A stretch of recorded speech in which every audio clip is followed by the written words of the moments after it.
Hello বন্ধুরা, 1940 সালে পুরো বিশ্বে ধ্বংসের সূচনা হয়েছিল। দ্বিতীয় বিশ্বযুদ্ধ চলছিল, কিন্তু এই সময় আমেরিকাতে দুজন ব্যক্তি কার্টুন জগতের সবচেয়ে জনপ্রিয় কার্টুন টম অ্যান্ড জেরির আইডিয়া পিচ করে। Tom and Jerry William Hanna এবং জোসেফ বারবেরা মিলে ক্রিয়েট করেছিল। এই আইডিয়া জোসেফ বারবেরার ছিল। তিনি একটা বিড়াল ও একটা ইঁদুরের লড়াইয়ের উপর কার্টুন বানানোর কথা ভাবেন। তিনি এই কার্টুনের কাহিনী লিখতেন, আর উইলিয়াম এই কার্টুনের টাইমিং এবং অ্যানিমেশনটিকে দেখত। 1940 সালে তারা প্রোডাকশন কোম্পানি এমজিএমকে এই আইডিয়াটা পিচ করে। ওই সময় তারা বিড়ালের নাম টমের বদলে জ্যাসপার রেখেছিল, আর জেরির নাম জিংস রাখা হয়েছিল। তারা এই কার্টুনের একটা শর্ট বানায়, যেটা লোকেদের খুবই পছন্দ হয়। 1941 সালে তারা ভাবে যে এই ইঁদুর ও বিড়ালটিকে নতুন নাম দেওয়া হোক, আর তখনই টম অ্যান্ড জেরির নাম সামনে আসে। এই নামকরণের পিছনেও একটা আকর্ষণীয় কাহিনী রয়েছে। আসলে এই নামকরণের জন্য একটা কন্টেস্ট রাখা হয়, যেখানে লোকেরা এদের নাম নির্ধারণ করার জন্য যোগদান করেছিল। যে এই কন্টেস্টে জিতবে তাকেই $50,000 পুরস্কার হিসেবে দেওয়া হবে। এই কন্টেস্টে জন কার নামক একজন ব্যক্তি বিড়ালের নাম টম এবং ইঁদুরের নাম জেরি সাজেস্ট করে। টম অ্যান্ড জেরি আসলে সেই সময় একটা পানীয়র নাম ছিল। ওই সময় আমেরিকাতে লোকেরা ক্রিসমাসের সময় এই পানীয় পান করত। এই পানীয়র নামেই এই কার্টুনের নাম দেওয়া হয় টম অ্যান্ড জেরি। আসলে 1821 সালে একটা বই পাবলিশ হয়েছিল, লাইফ ইন লন্ডন।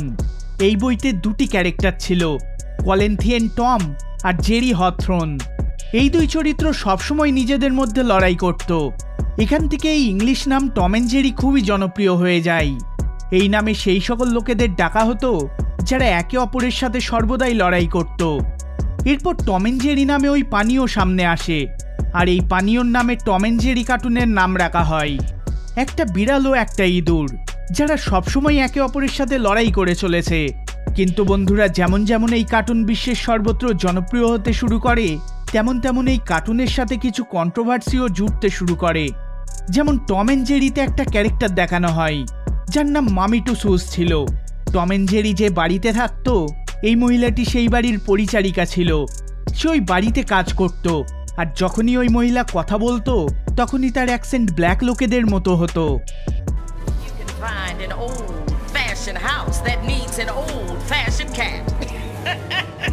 এই চরিত্রটির ভেতরে এমন সমস্ত নেগেটিভ জিনিসপত্র দেখানো হয় যেটা সেই সময়কার ব্ল্যাক মহিলাদের সাথে সম্পর্কিত ছিল।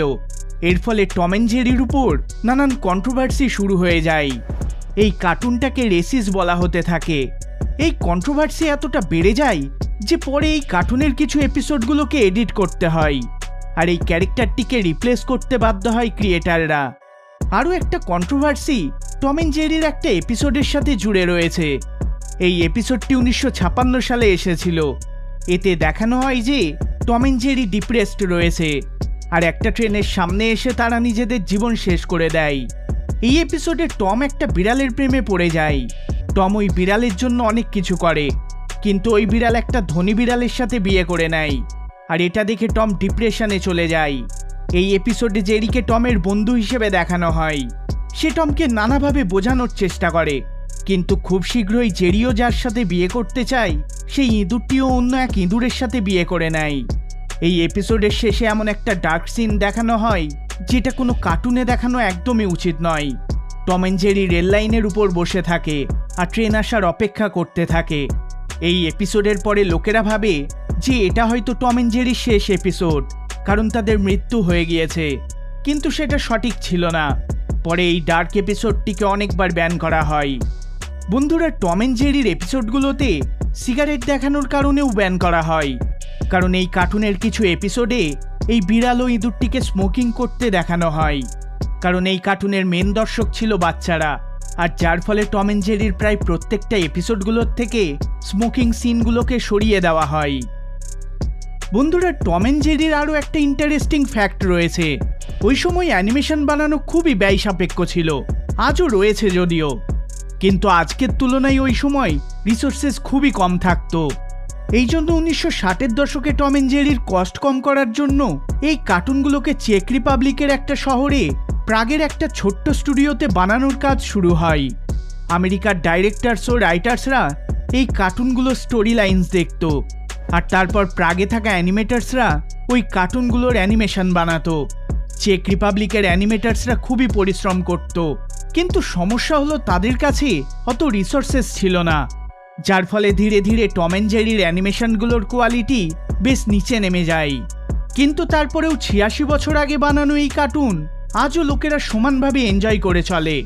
এই কার্টুন এতটাই জনপ্রিয় যে একটা সময় কার্টুনের অর্থই হয়ে দাঁড়ায় টম অ্যান্ড জেরি। আপনার ছোটবেলার ফেভারিট কার্টুন কোনটা ছিল? কমেন্ট করে আমাকে অবশ্যই জানাবেন।